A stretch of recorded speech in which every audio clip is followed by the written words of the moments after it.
Aussi difficile que cela a pu être, je suis arrivé à une conclusion inévitable et profondément gênante.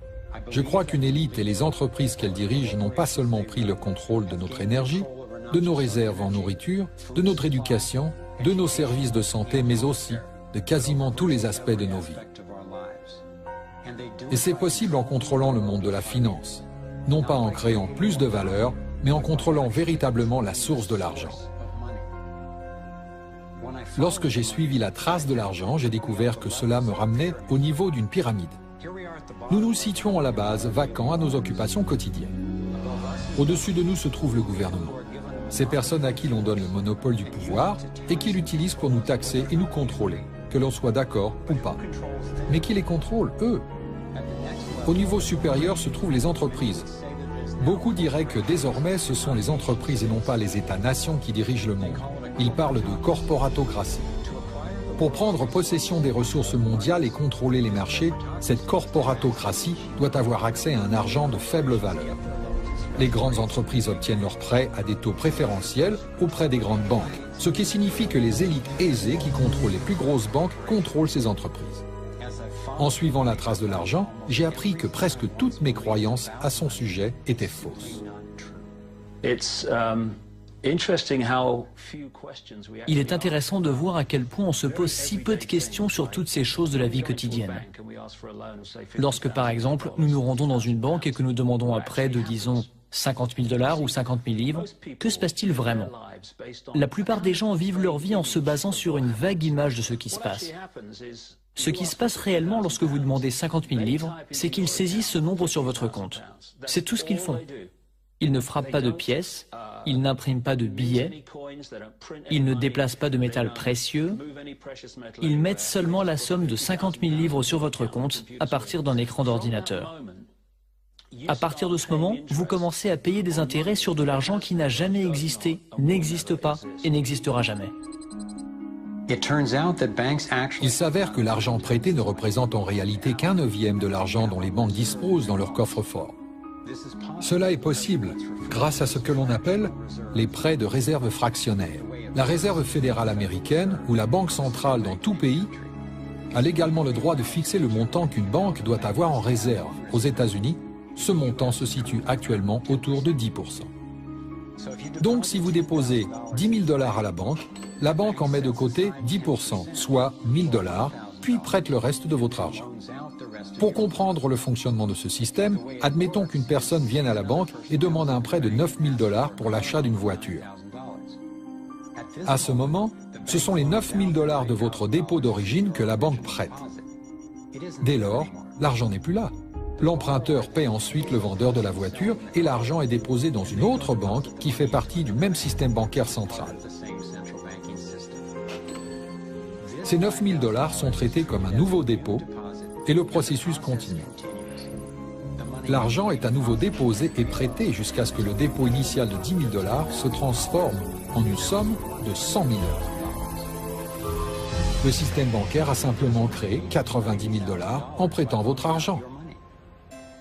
Apparemment, cela a débuté avec les orfèvres du XVIIe siècle, lorsque la monnaie d'échange était l'or. L'or était lourd à porter.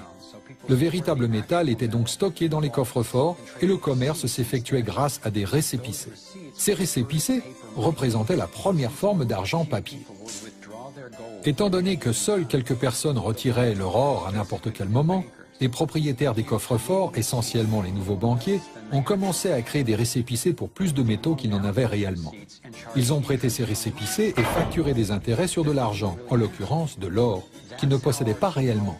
C'est ainsi que notre système de réserve fractionnaire a vu le jour. Dans ce système, les banquiers sont supposés créer de l'argent à partir de rien, alors que le reste d'entre nous doit travailler dur pour le gagner. Cela a engendré une forme moderne de servitude, dans laquelle la masse de la société travaille désormais pour s'acquitter de ses dettes auprès des banques.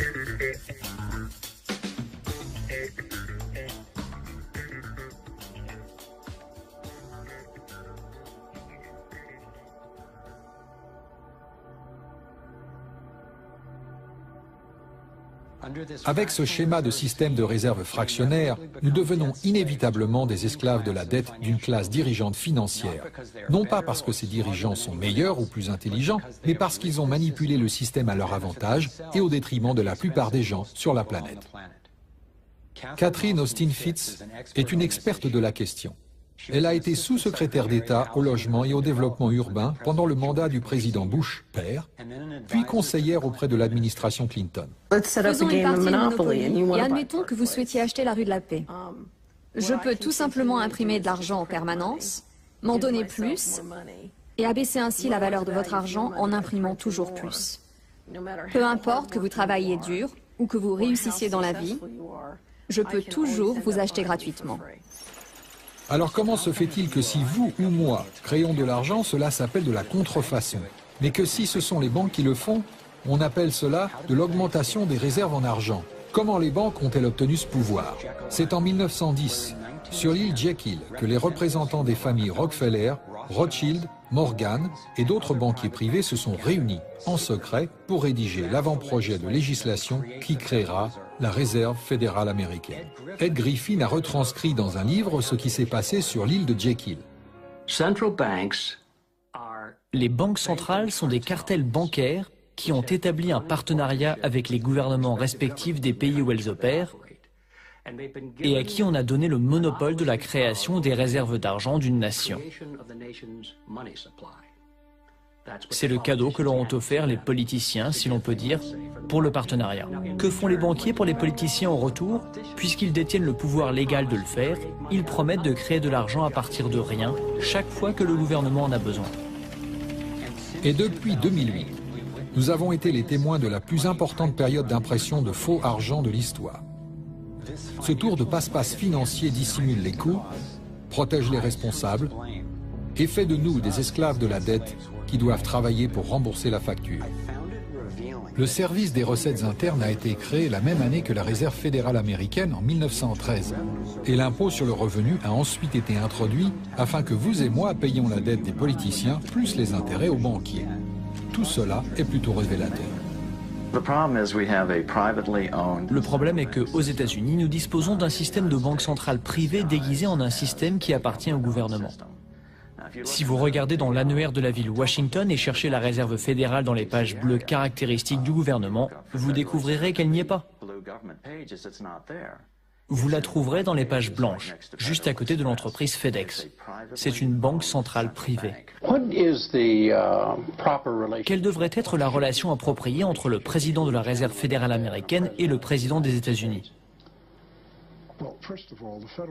Avant tout, la Réserve fédérale est une agence indépendante. Cela signifie essentiellement qu'aucune autre agence gouvernementale ne peut revenir sur nos décisions. Ne peut revenir sur nos décisions.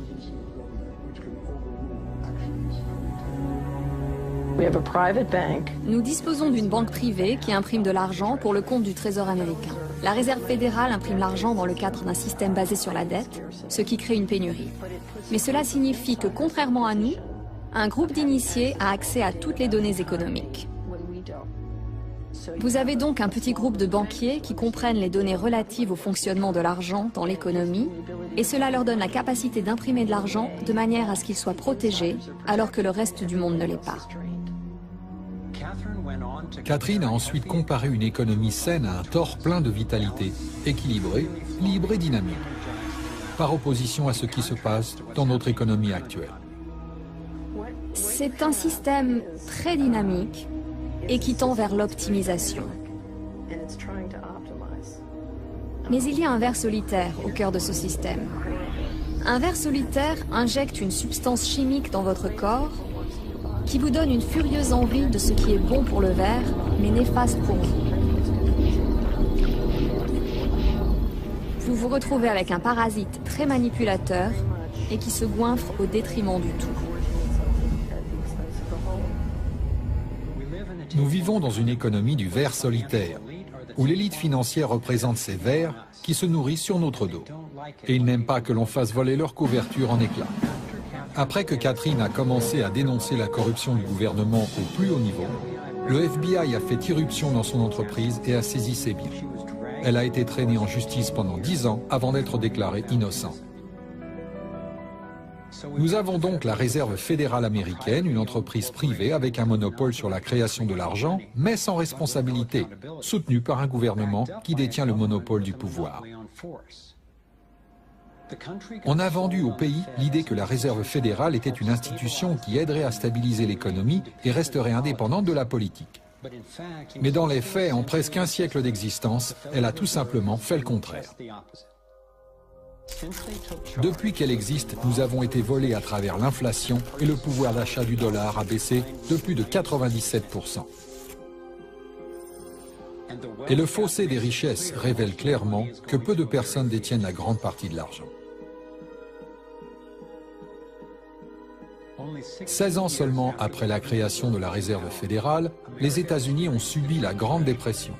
Ma recherche a révélé que les banquiers de l'élite ont retiré leur argent de la bourse avant le crash boursier de 1929. Après le crash boursier, ils ont utilisé cet argent pour acheter des actions à bas prix et des banques plus petites en faillite pour une bouchée de pain. Parmi les banquiers qui ont consolidé leur richesse de cette manière, on trouve les Rothschild, les Rockefeller et les Morgan. Un scénario similaire s'est déroulé lors de l'effondrement financier de 2008, avec les mêmes banquiers tirant profit de la situation.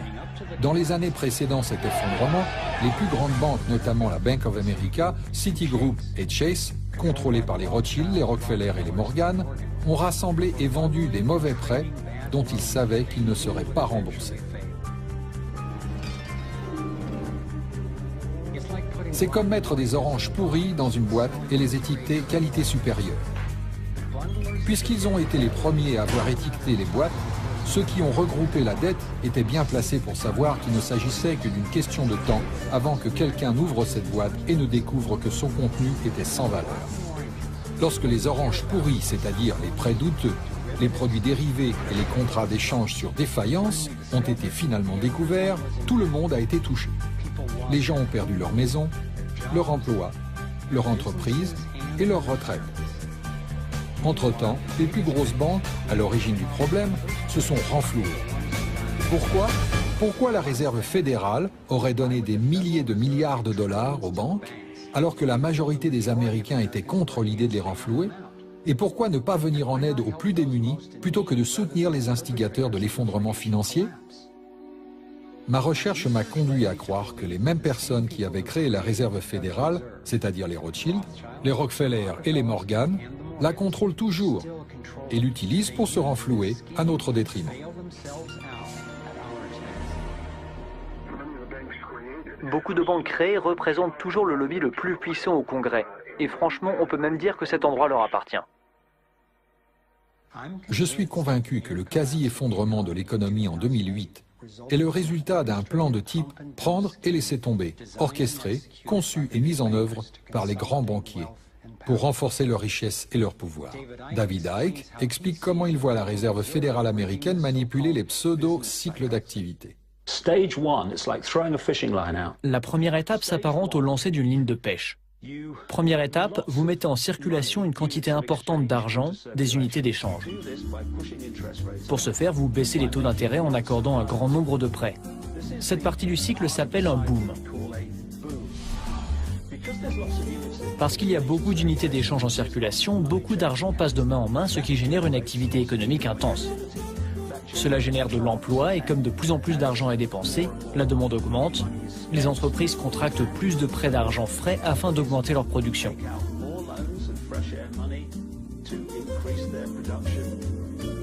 Au quotidien, les gens sont confiants. « Eh, tu sais, je travaille pour cette entreprise qui croule sous les commandes, ça marche vraiment bien. J'ai un travail sûr. D'ailleurs, nous sommes sur le point d'acheter une plus grande maison. » Et puis, quelque chose change. Ils tirent sur la ligne de pêche. Ils font grimper les taux d'intérêt. De moins en moins de personnes contractent des prêts et de toute façon, les banques renforcent les critères pour pouvoir obtenir un prêt. De même, étant donné que les taux d'intérêt ont augmenté, une partie plus importante du revenu de la population sert à rembourser les intérêts supplémentaires et non pas à acheter des biens. Tout d'un coup, il n'y a plus autant d'argent en circulation. C'est pourquoi les achats de biens baissent. Les entreprises commencent à voir leurs profits diminuer. Elles commencent à supprimer des emplois et leur activité ralentit. Les gens perdent leur emploi. Ils ne peuvent plus honorer l'hypothèque qu'ils ont prise sur la grande maison qu'ils avaient achetée lorsque tout allait bien. Les banques commencent alors à ramener la ligne de pêche. Car puisque les entreprises et les particuliers font faillite, ce sont elles qui possèdent la véritable richesse. Les propriétés, les terres et les ressources pour lesquelles elles avaient accordé d'une signature